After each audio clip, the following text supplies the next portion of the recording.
Три елемента в стила, които ще подпомогнат да привлечете енергията на коня през 26-та година. Първото е структура. Как можете да я включите в гардероба си? Сако, ramена, ясен силует. Това ще подпомогне фокуса и дисциплината, за да постигнете всичко, което сте си намислили през следващата година. Второто е свобода. Използвайте материи и дрехи, които ви дават свобода на движението. Енергията е активна следващата година, затова трябва да сме нон-стоп в движение.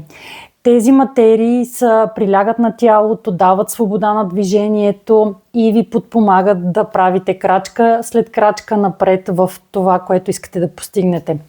И третото е червеното. Червеното обаче с уговорката, че то ще подпомогне тези, които имат нужда да подсилят енергията на огъня в себе си. За останалите, които вече я притежават дори в повече, е добре да заложите на нюансите на водата. Тя успокоява енергията на огъня и ще ви подпомогне с синьото, с зеленото и съчетанието от тези два цвята да стигнете още по-далеко.